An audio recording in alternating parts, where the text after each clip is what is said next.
মুখ্যমন্ত্রীর নির্দেশে ডুয়ার্স জুড়ে থাকা অবৈধ রিসর্ট মালিকদের নোটিশ জারি প্রশাসনের। জঙ্গল সংলগ্ন সরাসরি জমি উদ্ধার অভিযান নিয়ে চাঞ্চল্য ডুয়ার্স জুড়ে। প্রশাসনের মধ্যেই ছিল ফাঁক ফোকর দাবি তৃণমূল সভাপতির। সরকারি জমি দখল করে রিসর্ট 48 ঘন্টার মধ্যে জমি খালির নোটিশ। সরকারের এহেন উদ্যোগকে স্বাগত সিপিএম সহ পরিবেশ সংগঠনের।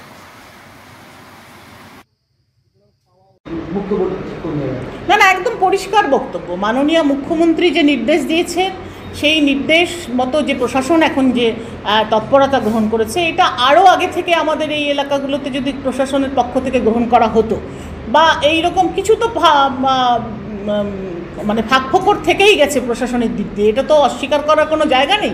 যেমন এখন আপনারা দেখতে পাচ্ছেন যে ভূমি দপ্তরের থেকে যেইটা আমরা অভিযোগ পাচ্ছি, এইসব বিভিন্ন সময় জলপাইগুড়িতে অনেকেই কাজ করে গেছেন, তারা হয়তো এখান থেকে বদলি হয়ে গেছেন। সেই সময়ের যে জায়গাগুলো আমি বলছি না, সেই সময়েও কিন্তু এরকম যে ঘটনাগুলো ঘটেছে, সেটার পদক্ষেপ যখন এখন নেওয়া হচ্ছে তখন দেখতে পাওয়া যাচ্ছে এগুলো হয়েছে। এগুলো যে একদিনে তৈরি হয়েছে বা একদিন নতুন করে আজকে তৃণমূলের সরকার এসছে তারপরে হয়েছে এরকম নয়, এটা দীর্ঘদিন ধরেই এই জিনিসগুলো চলে আসছে। একটা বিষয় সেটা হচ্ছে যে তৃণমূলের সরকার, তৃণমূলের নেতা যেই হোক না কেন, তাকে এর উদ্দেশ্য কাজ করছে পশ্চিমবঙ্গ সরকার। তাতে আমরা পরিবেশপ্রেমী সংগঠন থেকে মমতা বন্দ্যোপাধ্যায়কে আমরা অসংখ্য ধন্যবাদ জানাই।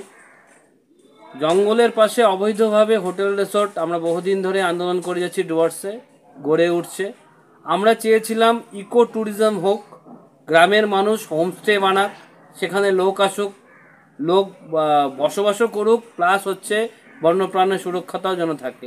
কিন্তু বিশেষভাবে পুঁজিপতি কিছু মানুষ, কিছু বড় বড় কোম্পানি এই অঞ্চলে আসে।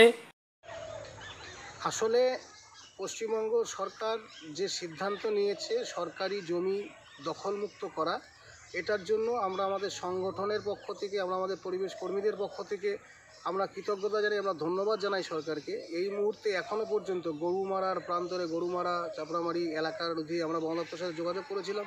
যে সমস্ত বন বিভাগের জমিও পাবলিক অধিগ্রহণ করে রেখেছে, সেগুলো কিভাবে দখলমুক্ত করবে বন বিভাগ সেটা নিয়ে এখনও চিন্তিত, তারাও চিন্তা করছে।